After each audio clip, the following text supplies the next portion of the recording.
Capítulo 33-34. Alto de Jacob en Siquem, sus consecuencias. El encuentro de Jacob con Esaú. Vamos a ver ahora cómo todos los temores de Jacob carecían de todo fundamento y cómo todos sus planes eran superfluos. A pesar de la lucha, y aunque Dios le había tocado el encaje del muslo dejándole cojo, continúa elaborando proyectos y planes.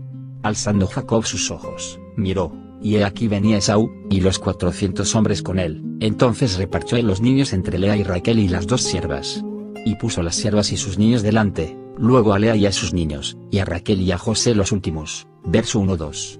Este arreglo demostró que sus temores no habían cesado. Todavía esperaba que Esaú se vengara, por lo que expone al primer golpe a los de menos consideración. Qué asombroso y triste es lo profundo del corazón humano. Cuán lentamente llega a confiar en Dios. Si Jacob hubiera descansado de verdad en Dios, nunca habría temido la perdición propia y la de su familia. Pero sabemos cuánta dificultad tiene el corazón para descansar sencillamente, mediante tranquila confianza, en un Dios siempre presente, omnipotente e infinitamente misericordioso. Dios nos manifiesta aquí como toda esta inquietud del corazón es inútil, pero Esaú corrió a su encuentro y le abrazó, y se echó sobre su cuello, y le besó, y lloraron. Verso 4. El regalo de Jacob era superfluo y sus planes inútiles. Dios apaciguó a Esaú, como antes había apaciguado a Labán. Dios se complace así en reprender la cobardía y la incredulidad de nuestros pobres corazones y en disipar nuestros temores. En lugar de encontrarse con la espada de Esaú, Jacob encontró los brazos abiertos y el beso de su hermano. En lugar de pelearse el uno con el otro, se confunden sus lágrimas. Tales son los caminos de Dios. ¿Quién no confiaría en Él? ¿Y quién no le honraría con la más plena confianza del corazón? Porque, a pesar de todas las pruebas que tenemos de su fidelidad para con los que confían en Él, nos hallamos en cada nueva prueba tan dispuestos a dudar y vacilar. Porque no conocemos bastante a Dios. Vuelve ahora en amistad con Él, y tendrás paz. Job 22:21. Esto es verdad tanto respecto al no convertido como respecto al Hijo de Dios. Conocer a Dios verdaderamente y confiar positivamente en Él es vida y paz. Esta es la vida eterna, que te conozcan a ti, el único Dios verdadero, y a Jesucristo, a quien has enviado. Juan 1:73. Cuanto más conozcamos íntimamente a Dios, tanto más sólida será nuestra paz, y tanto más elevados nos veremos sobre toda dependencia de la criatura. Dios es la roca, cuya obra es perfecta. Deuteronomio 32:4. Y solo debemos apoyarnos en Él para saber cómo está dispuesto a sostenernos y cuán poderoso es para hacerlo. Sucot. Después de esta manifestación de la bondad de Dios para con Jacob, le vemos establecerse en Sucot, y, contrariamente a los principios y al espíritu de la vida de un peregrino, construye ahí una casa, sintiéndose como quien pisa terreno propio. Sin embargo, es evidente que Sucot no era el lugar que Dios le había destinado. Jehová no le había dicho, yo soy el Dios de Sucot, sino, yo soy el Dios de Betel. Por tanto, no era Sucot sino Betel el lugar que Jacob tendría que haber tenido en perspectiva. Pero nuestros corazones están siempre dispuestos a contentarse con una posición y una heredad inferiores a las que Dios en su bondad quiere acordarnos. Siquem. Después Jacob se adelanta hasta Siquem y se compra ahí un terreno, de modo que permanece fuera de los límites que Dios le había asignado, indicando, por el nombre mismo que pone a su altar, cuál es el estado espiritual de su alma. Le llama Dios, el Dios de Israel. Esto es tener una escasa estimación de Dios. Por cierto que tenemos el privilegio de conocerle como nuestro Dios, pero mejor todavía es conocerle como al Dios de su propia casa, pudiéndonos considerar nosotros mismos como parte de la casa. El creyente tiene el privilegio de conocer a Cristo como jefe, pero mayor privilegio es conocer a Cristo como la cabeza de su cuerpo, la Iglesia, y saber que somos miembros de ese cuerpo. En el capítulo 35 veremos a Jacob adquirir una idea de Dios más alta y más amplia, pero en Siquem se halla evidentemente en una condición espiritual poco elevada, y sufre por ello, como siempre sucede cuando no sabemos entrar en la posición que nos corresponde. Las 2 tribus y media que se establecieron al otro lado del Jordán fueron los primeros en caer en manos del enemigo. Lo propio sucedió con Jacob.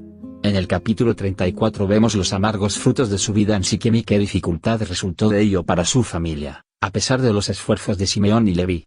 Ellos lo querían arreglar todo por la violencia y la energía de la naturaleza, cometiendo así un acto que aumentara sobremanera la pena de Jacob. Sufre Jacob aún más con la violencia de sus hijos que con el insulto inferido a su hija. Entonces dijo Jacob a Simeón y a Leví, me habéis turbado con hacerme abominable a los moradores de esta tierra, el cananeo y el ferezeo, y teniendo yo pocos hombres, se juntarán contra mí y me atacarán, y seré destruido yo y mi casa. De modo que fueron las consecuencias concernientes a él las que más afectaron a Jacob. Parece haber vivido en constante temor de algún peligro que pudiera sobrevenirle a él y a su familia, mostrando en todas partes un espíritu de inquietud y calculador, incompatible con una real vida de fe en Dios. Etapas con dolorosas consecuencias. Esto no quiere decir que Jacob no fuese creyente, sabemos que está puesto entre la gran nube de testigos de Hebreos 11, pero no andaba en el ejercicio habitual de este principio divino, y, en consecuencia, sufría tristes caídas. Le hubiera conducido la fe a decir: seré destruido yo y mi casa, después de haberle asegurado Dios: te guardaré, no te dejaré. Versos 28, 14, 15. La promesa de Dios tendría que haber tranquilizado su corazón, pero, de hecho, Jacob estaba más preocupado por el peligro que corría entre los siquemitas que por la seguridad en que se hallaba en las manos del Dios de la promesa. Debería haber sabido que ni un cabello de su cabeza sería tocado, y, en lugar de considerar a Simeón y Leví las consecuencias de sus hechos precipitados, tendría que haberse juzgado a sí mismo por hallarse en semejante posición. Si no se hubiese establecido en Siquem, Dina no habría sido deshonrada y la violencia de sus hijos no se habría manifestado. ¿Cuántos cristianos se ven sumergidos en el dolor y las penas por su propia infidelidad y acusan luego a las circunstancias en lugar de juzgarse a sí mismos? Gran número de cristianos que son padres de familia están sumidos en el dolor y en la pena al ver la rebeldía, la insubordinación y la mundanería de sus hijos. Pero, hablando en términos generales, no deben culpar a nadie más que a sí mismos de todo eso, por cuanto ellos son los que no han andado con fidelidad al Señor en lo tocante a su responsabilidad familiar. Tal fue el caso de Jacob. En Siquem él había ocupado una posición moral muy baja, y, como carecía de la sensibilidad delicada que le hubiera avisado de su falsa posición, Dios, en su fidelidad, se sirve de las circunstancias para castigarle. Dios no puede ser burlado, pues todo lo que el hombre sembrare, eso también segará. Gálatas 6:7. Es este un principio que surge del gobierno moral de Dios, a cuya aplicación nadie se sustrae, y para el Hijo de Dios es gracia positiva que sea obligado a cosechar los frutos de sus yerros. Es la gracia la que permite llegar a sentir, de una manera u otra, qué amargo es alejarse o quedar a distancia del Dios viviente. Nos es preciso aprender que aquí no está el lugar de nuestro reposo, porque Dios no nos quiere dar un reposo maciado. Su nombre es alabado. El deseo de Dios es que descansemos en Él y con Él. Tal es la perfección de su gracia. Y cuando nos descarriamos o nos quedamos atrás, nos dice: si te volvieres, oh Israel, dice Jehová, vuélvete a mí. Jeremías 4:1. Una humildad falsa, fruto de la incredulidad, lleva al descarriado o atrasado a tomar una posición inferior a la que de parte de Dios le está designada, porque no conoce los principios sobre los cuales Dios restaura a los caídos ni la medida que sigue al restaurarlos. El hijo pródigo pide que se le haga jornalero, ignorando que no tiene más derecho a ser jornalero que hijo, y, por otra parte, que sería cosa indigna del carácter del padre colocarle en tal condición. Lucas 15:11-32. Es preciso que volvamos a Dios según un principio y de un modo dignos de Él, de lo contrario, seguiremos alejados de Él. Amén.